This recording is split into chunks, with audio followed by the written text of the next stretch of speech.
J Sport Football TV yawe. Umwaka ushize w'imikino nibwo hatangiye gututumba umwuka mubi hagati y'ishyirahamwe ry'umupira w'amaguru mu Rwanda FERWAFA ndetse n'ikipe ya APR FC Nyamukandagira. Ibyo byavuye ku kuba abasifuzi batumwaga na FERWAFA gusifura iyi mikino yabaga yahuje ikipe ya APR FC n'andi ma ekipe barifataga nk'aho nabo bahanganye n'ikipe ya APR FC. Bafatiye ibyemezo ikipe ya APR FC birimo no kuyibuza amanota. APR FC nayo igakora ibishoboka byose ngo ibone amanota ariko bikaba iby'ubusa. Abasifuzi bagaha ikipe ihanganye na APR FC amahirwe yo kuyitsinda mu buryo bwose bushoboka. Hari uguhabwa amapenalite, hari ukwimwa amapenalite ya APR FC, hari uguhabwa amakarita n'ibindi byose bishobora kubangamira umukino. APR FC nayo yakoraga ibishoboka byose ngo ibone amanota ariko bikarangira iburijwemo, mbese igataha amaramasa cyangwa se bakagabanyana amanota bagacyura inota rimwe n'irindi nota ku rindi. Ibyo byatumaga ikipe ya APR FC n'abayobozi bayo bafata icyemezo cyo kwandika ibaruwa isaba ibisobanuro bakandikira ishyirahamwe ry'umupira w'amaguru mu Rwanda FERWAFA. Ibyo ntibyagiraga icyo bikora ku ishyirahamwe ry'umupira w'amaguru mu Rwanda FERWAFA, ahubwo batereraga agati mu ryinyo bakicecekera, mbese nta cyabaye. Gusa kuri iyi nshuro umuyobozi w'ishyirahamwe ry'umupira w'amaguru mu Rwanda FERWAFA Bwana Ngogashema Fabrice yagize icyo abivugaho. Yagize ati kuba APR FC yaratwatse ibisobanuro ku mikino yabaga yayihuje n'andi ma ekipe twarayisubije, twayihaye ibisobanuro. Rero babaye bataranyuzwe n'ibisobanuro ntibivuze ko dufitanye nayo ibibazo, kubera ko ibyemezo bifatwa na komisiyo zitandukanye kandi ntabarizwamo.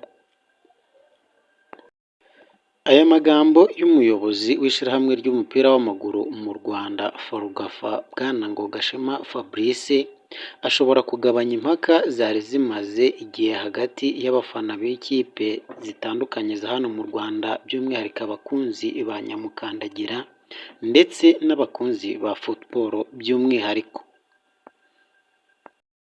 Ikindi, kuba ikipe ya Nyamukandagira igiye gusohokera igihugu, igiye gusohokera u Rwanda mu mikino nyafurika, ni ikimenyetso kigaragaza ko hakwiye kuba ubufatanye hagati y'ishyirahamwe ry'umupira w'amaguru mu Rwanda FERWAFA ndetse n'iyi kipe ya Nyamukandagira, kugira ngo intego igiye kuzijyana muri izi mikino nyafurika zizagerweho kandi neza. Ese niba koko nta bibazo biri hagati y'ishyirahamwe ry'umupira w'amaguru mu Rwanda FERWAFA nk'uko Perezida wayo Bwana Ngogashema Fabrice yabivuze, ni iki cyatumye abakunzi ba Nyamukandagira n'abakunzi b'umupira w'amaguru muri rusange babona ko hari ikibazo?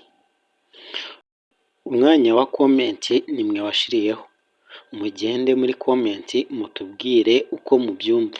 Ese mubona ari ikihe kibazo cyari kiri hagati y'ikipe ya APR FC n'ikipe n'ishyirahamwe ry'umupira w'amaguru mu Rwanda FERWAFA?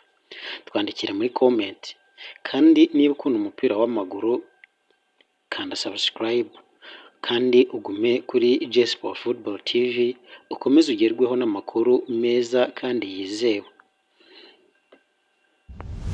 Amahitamo akwiye ku wifuza kugira ubumenyi bukenewe kurusha ubundi ku isoko ry'umurimo aboneka gusa mu kigo Skills Driving and Language School. Hamwe n'abarimu ba mbere mu kwigisha indimi, twigisha neza gusoma, kumva, kwandika no kuvugira mu ruhame indimi zitandukanye zirimo Icyongereza, Igifaransa, Igiswahili, Ikidage n'Igishinwa. Twigisha kandi amategeko y'umuhanda no gutwara ibinyabiziga. Umwihariko hano ntawe ukora kabiri kuko dutsindisha 100%.